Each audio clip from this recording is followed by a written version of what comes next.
घर मानंकरे मढ़ा पूरी जीव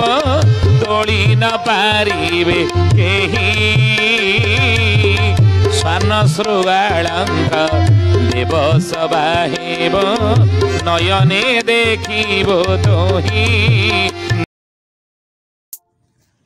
जय जगन्नाथ दर्शक बंधु उत्कल भक्तिसागर चैनल रो आउ एक नुआ वीडियो को आपण मानकु स्वागत।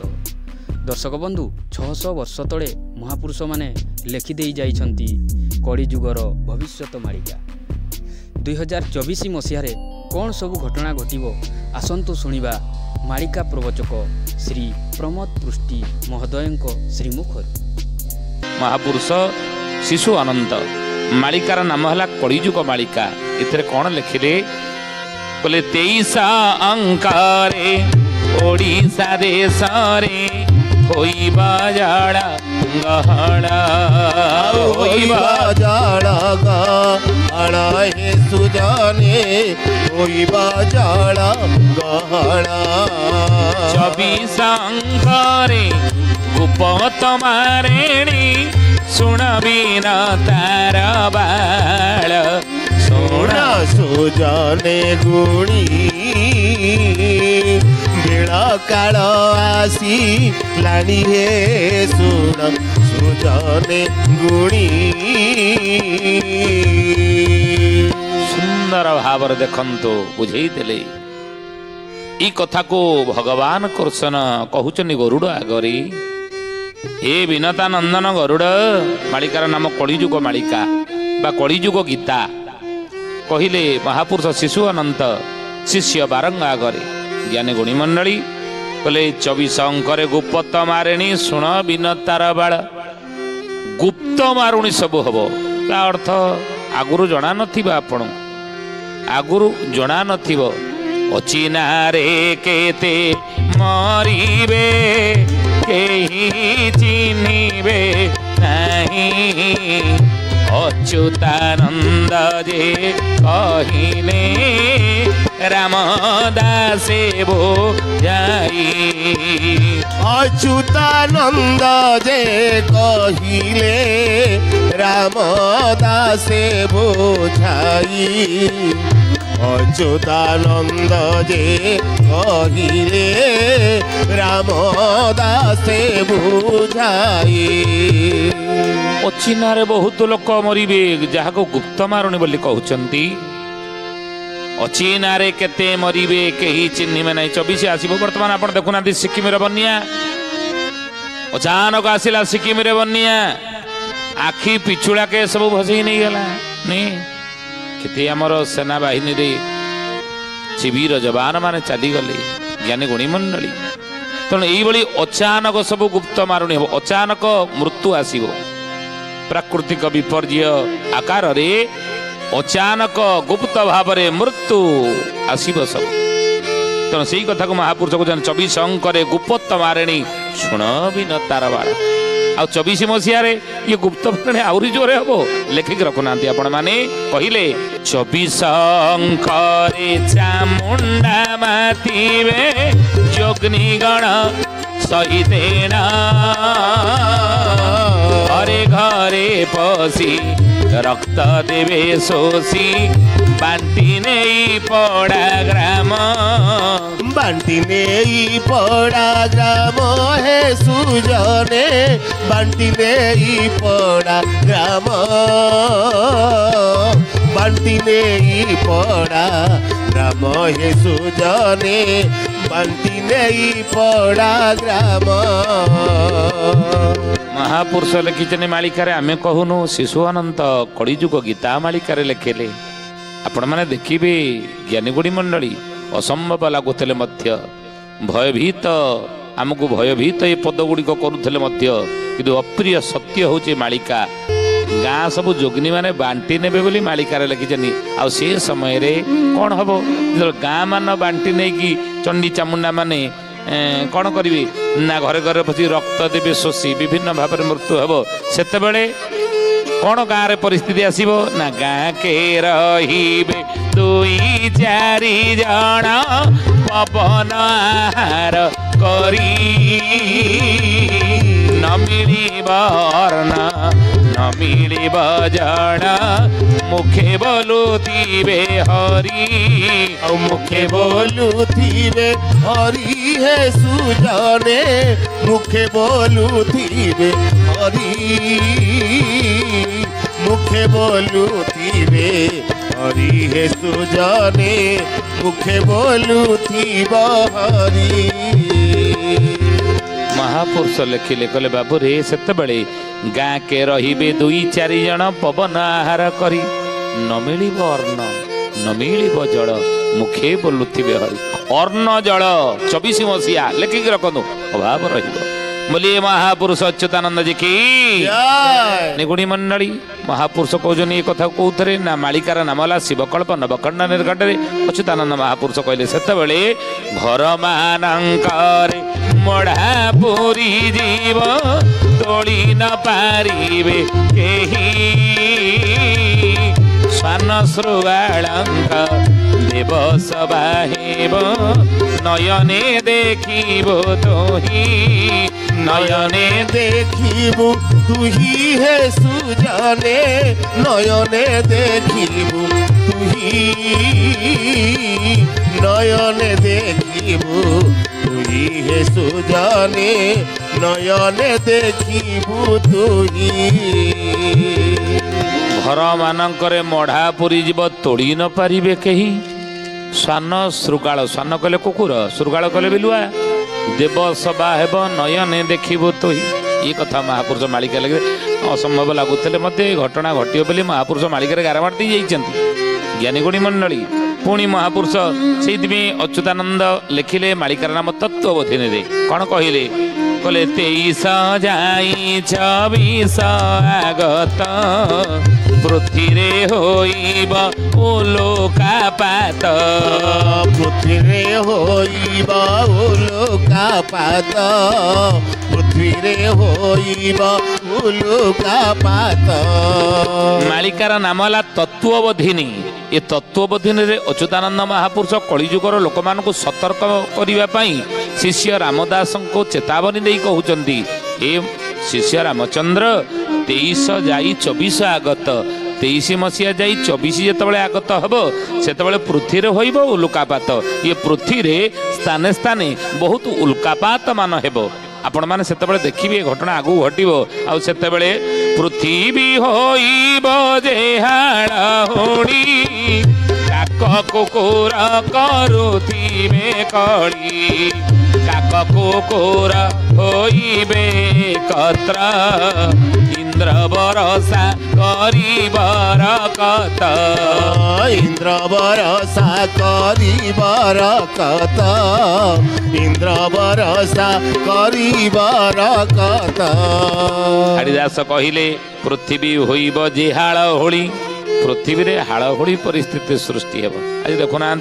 से मणिपुर दंगा हेउ किए का मानुछि किए का कंट्रोल अच्छी ना किए क्या किसी कहीपर ना पदुटे कहीपर ना तेणु पृथ्वी होइब हाळ होळी अर्थात गोटे अप्रीतिकर परिस्थिति संसार सृष्टि हेब कि किसी बुझीपारे ना परिस्थिति कौन होउछि बोली अप्रीतिकर परिस्थिति आज परिवार सृष्टि होउछि बाप पुओ भितर आज अप्रीतिकर परिस्थिति आज माँ पुओ भितर अप्रीतिकर परिस्थिति आज सासु बहु भितर अप्रीतिकर परिस्थिति आज स्वामी स्त्री भितर अप्रीतिकर परिस्थिति आज चाकर मुनिब भितर अप्रीतिकर परिस्थिति होनी मालिक मुनि मालिक चाकर भितर आज अप्रीतिकर परिस्थिति नहीं आज देखो सबु क्षेत्र में आप देखिए अप्रीतिकर परिस्थिति आज संसार प्राय सृष्टि होउछि तेणु पृथ्वी होइब जेहाळ होळी सेतेबेले 24 मसीह आओ काक कुकुर करुथिबे कली काऊ एवं कुकुर ये कली करिवे काहे कोन पई ना सब खाइबा पई महापुरुष लिखिले काक कुकुर होइबे एकत्र इंद्र वर्षा करिब रकत इंद्र सेतबेले रक्त वृष्टि करिब बोली अच्युतानंद महापुरुष कहउजने मालिकारे जे आउ वर्षा करिब पानी वर्षा इंद्र करिब नाही रक्त वृष्टि सब हेब ऊपर शून्यरु पुनः महापुरुष कहिले बाबूरे କଳି ସେ ଶାନ୍ତେ ଏମନ୍ତ ହୋଇବ ଧନ୍ୟ କଳି ଯୋଗ କଲା ଦଇବ ଧନ୍ୟ କଳି ଯୁଗ କଲା ଦଇବ ଧନ୍ୟ କଳି ଯୁଗ କଲା ଦଇବ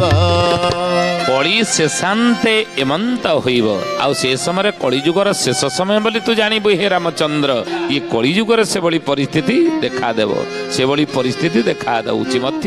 ଆଗକୁ 24ରେ ଆହୁରି ପୁନଶ୍ଚ କହିଲେ କେତେବେଳେ ନା ବାଣ ବସୋହନ ଋତୁ ମିଶାଇ ଏହି ମଧ୍ୟରେ ଯେ ଖେଳ ହେବ ଏହି ମଧ୍ୟରେ ଯେ ଖେଳ ହେବ ଗିରି ମଧ୍ୟରେ ଯେ ଖେଳ ହେବ ବାଣ କହିଲେ କେତେ ଜ୍ଞାନୀ ଗୁଣୀ ମଣ୍ଡଳୀ କହନ୍ତିନି ପଞ୍ଚ ବାଣ ବାଣ ହେଲା 5 ବସୁ ହେଲେ କେତେ ନା ଅଷ୍ଟ ବସୁ ଆମେ କହନ୍ତି ଅଷ୍ଟ ବସୁ ଆପଣ ମାନେ ଜାଣିଥିବେ ହେ ଜ୍ଞାନୀ ଗୁଣୀ ମଣ୍ଡଳୀ ଯେତେବେଳେ ଶାନ୍ତନୁଙ୍କ ସହିତ କାହାଙ୍କର ବିବାହ ହେଇଥିଲା ଗଙ୍ଗାଙ୍କର ଗଙ୍ଗା ଶାନ୍ତନୁକୁ ବିବାହ କଲେ ଯେତେବେଳେ ଶାନ୍ତନୁ ଯେତେବେଳେ ମନ ଦୁଃଖରେ ଥିଲେ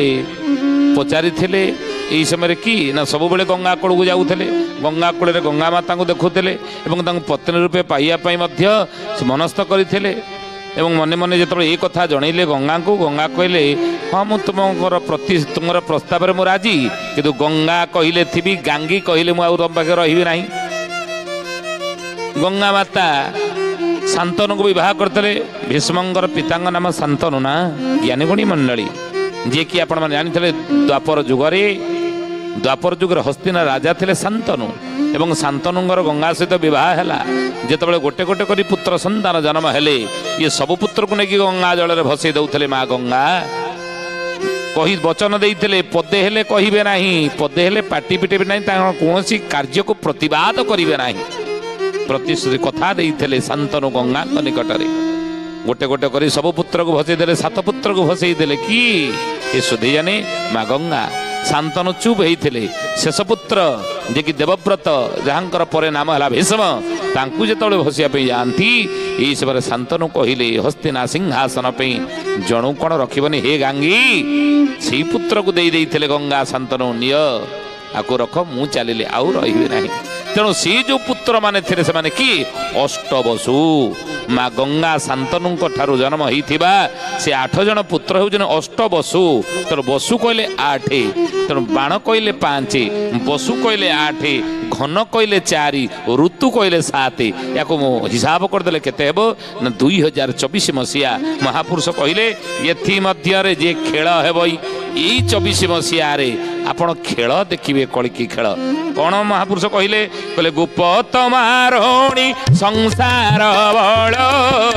ସାଲ କଟୁଥିବ ଯେ ସମତୁଲ ସାଲ କଟୁଥିବ ଯେ ସମତୁଲ ଅତ୍ୟନ୍ତ କଷ୍ଟେ ମରିବେ ଥୋକାଏ ଦୟା ନଥିବ କାହାର ହୃଦୟେ ଆଉ ଦୟା ନଥିବ କାହାର ହୃଦୟରେ ଦୟା ନଥିବ କାହାର ହୃଦୟରେ बोलिए महापुरुष अच्युतानंद जी की महापुरुष कहले अत्यंत कष्टे मरिबे थोकाए ए समय रे थोकाए मरिबे कहीं आम बारंबार कहीजु गुपत मारुणी संसार बल आउ साल कटुथिब जे समतुल साल समू समतुल होगी कटुथिब ज्ञानी गुणी मंडली ए सुधीयानी देखंतु 2023 हिसाब प्रथमे 2 आउरी से 2 मध्य रही 23 2 रे 3 23 तेणु समतुल भाव साल कटुथिब सेते बेले अत्यंत कष्टे मरिबे थोकाए दया नथिब कहार हृदय रे दया रहिब नाही सेते बेले महापुरुष मालिका रे लिखिछे कथा मालिकार नाम तत्वबोधिनी निष्ठा वचन मो कहूची सत्य गुपत अटई अति गुपत गुपत अटई अति गुपत गुपत अटई अति गुपत अच्युत कहले राम रे निष्ठा वचन मु कहूची सत्य ये सत्य वचन मोर मु निष्ठा करिकी कहूची ମିଛ କହୁନାହୁଁ ତତେ ଏତୁ ପରେ ଯେଉଁ ଅଧିକ କଳି ଯୁଗ କହିବ ଜାଣିବୁ ଅଚ୍ୟୁତ ବାକ୍ୟକୁ କାଳେ ଚ୍ୟୁତ କରିବ। ବାବୁରେ ନିଷ୍ଠା ବଚନ ମୋର, ମୋ ଠାରୁ ଯଦି ଆଉ କିଏ କହିବ ଭବିଷ୍ୟତ ଜାଣି ମୋ କଥାକୁ ସେ ଚ୍ୟୁତ କରିଦେବ। ତେଣୁ ମହାପୁରୁଷ କହିଲେ 2024 ମସିହାରେ ଏଇ ଘଟଣା ଗୁଡ଼ିକ ସବୁ ଘଟିବ ସଂସାରରେ, ଓଡ଼ିଶାରେ, ଭାରତରେ, ସାରା ପୃଥିବୀରେ ଏଭଳି ଘଟଣା ମାନ ଘଟିବ। ହିଂସାବାଦ ଏବଂ ଯୁଦ୍ଧର ଘନ ଘଟା, ପ୍ରାକୃତିକ ବିପର୍ଯ୍ୟୟ ଜୋରରେ ଦେଖାଦେବ। ବନ୍ୟା, ବାତ୍ୟା ହେଉ, ମହାମାରୀ, ଅତିବୃଷ୍ଟି, ଅନାବୃଷ୍ଟି ହେଉ, ଏଭଳି ଜୋରରେ ଦେଖାଦେବ ସଂସାର 24 ମସିହାରେ। ଆପଣ ଲେଖିକି ରଖନ୍ତୁ। ସେଇଥିପାଇଁ ମାଳିକାର ନାମ ହେଲା ଭବିଷ୍ୟ ପରାର୍ଥ। ପଞ୍ଚ ପରାର୍ଥରେ ବଳରାମ ଦାସ କହିଲେ, ପଞ୍ଚସଖା ମାନଙ୍କ ଭିତରେ ମହାପୁରୁଷ ବଳରାମ ଦାସ, ମତ୍ତ ବଳରାମ ଦାସ ଯାହାକୁ ଆମେ କହନ୍ତି, ସେଇ ବଳରାମ ଦାସ କ'ଣ ଲେଖିଛନ୍ତି 24 ମସିହାରେ କ'ଣ ହବ। ଶିଶୁ ଅନନ୍ତ କହିଲେ 24 ମସିହାରେ କ'ଣ ହବ। ମହାପୁରୁଷ ଅଚ୍ୟୁତାନନ୍ଦ ତତ୍ତ୍ୱବୋଧିନୀ କହିଲେ 24 ଅଙ୍କରେ କ'ଣ, 24 ମସିହାରେ କ'ଣ ହବ। ସେଇଭଳି ମହାପୁରୁଷ ବଳରାମ ଦାସ ମାଳିକାର ନାମ ହେଉଛି ପଞ୍ଚ ପରାର୍ଥ। 5 ଜଣ ଯାହାକୁ ପଞ୍ଚସଖା ମାନେ ଲେଖିଛନ୍ତି ମାଳିକା, ସେ ପଞ୍ଚ ପରାର୍ଥରେ କହିଲେ ରାଜା ଅଙ୍କ ମିଶି ଫିରିଙ୍ଗି ଅଙ୍କ ସାଲ ଅଙ୍କ ମିଶି କହ ବୃତ୍ତାନ୍ତ ସାଲ ଅଙ୍କ ମିଶି କହ ବୃତ୍ତାନ୍ତ ସାଲ ଅଙ୍କ ମିଶି କହ ବୃତ୍ତାନ୍ତ। ବାବୁରେ ରାଜାଙ୍କର ଅଙ୍କ, ଗଜପତି ରାଜା ତାଙ୍କ ଅଙ୍କ, ଫିରିଙ୍ଗି ଇଂରେଜ, ଫିରିଙ୍ଗି କଲେ ଇଂରେଜ ମାନେ ଆମ ଦେଶକୁ ଶାସନ କରୁଥିଲେ। ସିଏ ଯେବେଠାରୁ ଆମ ଦେଶକୁ ଶାସନ କଲେ ବର୍ତ୍ତମାନ ସମୟ ପର୍ଯ୍ୟନ୍ତ ତାଙ୍କର କେତେ ଅଙ୍କ ବର୍ତ୍ତମାନ ଭୋଗ ଚାଲିଛି। ତ ସେଇଭଳି ଯୁଗାବ୍ଦ କେତେ ଭୋଗ ଚାଲିଛି, ଶକାବ୍ଦ କେତେ ଭୋଗ ଚାଲିଛି, ହିଜିରାବ୍ଦ କେତେ ଭୋଗ ଚାଲିଛି, ସ୍ୱାଧୀନାବ୍ଦ କେତେ ଭୋଗ ଚାଲିଛି ଏବଂ ଶାଳୀ ମହାର୍ଦ କେତେ ଭୋଗ ଚାଲିଛି ଏବଂ ମହାପୁରୁଷ କହୁଛନ୍ତି ମସିହା କେତେ ଭୋଗ ଚାଲିଛି। ଏଗୁଡ଼ିକୁ ସବୁ ଦେଖିକି ହିସାବ କରି ଟିକେ କୁହ ଯେ ସାଲ ଅଙ୍କ ମିଶି ଫିରିଙ୍ଗି ଅଙ୍କ, ସାଲ ଅଙ୍କ ମିଶି କହ ବୃତ୍ତାନ୍ତ, ରାଜାଙ୍କ ମିଶି ଫିରିଙ୍ଗି ଅଙ୍କ, ସାଲ ଅଙ୍କ ମିଶି କହ ବୃତ୍ତାନ୍ତ। ବୃତ୍ତାନ୍ତ କଳିଯୁଗର ଟିକେ କୁହ 24 ମସିହାର। କହିଲେ ଗତ ଆଗତ ବିଚାରି ଦେଖିବ ଭୂତ ଭବିଷ୍ୟତ ସବୁ ଲେଖିବ, ଭୂତ ଭବିଷ୍ୟତ ସବୁ ଲେଖିବ। ସବୁ ଲେଖ ଠାରେ ଠାର ବସାଇ ଯେ ବୁଝିବ ସେହି ଭକ୍ତ ଅଟଇ, ଯେ ବୁଝିବ ସେହି ଭକ୍ତ ଅଟଇ, ଯେ ବୁଝିବ ସେହି ଭକ୍ତ ଅଟଇ। 2024 ମସିହାରେ ଆପଣ ଲେଖିକି ରଖନ୍ତୁ ଧୂମକେତୁ ଜୋରରେ ବୃଷ୍ଟି ହେବ, ଚାରିଆଡ଼େ ଧୂମକେତୁ ପଡ଼ିବ, ଅଗ୍ନିବୃଷ୍ଟି ହେବ, ପ୍ରାକୃତିକ ବିପର୍ଯ୍ୟୟ ଜୋରରେ ଦେଖାଦେବ। କହିଲେ ଇଏ ସବୁକୁ ଯିଏ ହିସାବ କରି ଜାଣିପାରିବ ସାଲ ଅଙ୍କ, ରାଜା ଅଙ୍କ ମିଶି ଫିରିଙ୍ଗି ଅଙ୍କ, ସାଲ ଅଙ୍କ ମିଶି କହ ବୃତ୍ତାନ୍ତ। ଇ ଅଙ୍କ ଗଣନା ବିଷୟରେ ଯାହାର ଦଖଲ ଥିବ, ଯାହାର ପ୍ରବେଶ ଥିବ, ଯେଉଁମାନେ ହେତୁରେ ରଖିଥିବେ ସେଇମାନେ ହିଁ ମୋ ମାଳିକାର ଠାରଗାରକୁ ବୁଝିପାରିବେ। କେତେବେଳେ କ'ଣ ହବ ସେମାନେ ଆଗରୁ ଜାଣିଥିବେ ମାଳିକା ପଢ଼ିକିରି। ସବୁ ଲେଖ ଠାରେ ଠାର ବସାଇ ଯିଏ ବୁଝିବ ସେଇ ଭକ୍ତ ଅଟଇ। ଆଉ ଆକୁ ଯିଏ ବୁଝିପାରିବ ରାମଚନ୍ଦ୍ରରେ ସିଏ ମୋର ଭକ୍ତ ବୋଲି ବଳରାମ ଦାସ ତାଙ୍କ ଶିଷ୍ୟମାନଙ୍କୁ କହୁଛନ୍ତି, ସିଏ ମୋର ଭକ୍ତ। ଆଉ ସତ୍ୟ ସତ୍ୟ ଏହା ତ୍ରିବାର ସତ୍ୟ,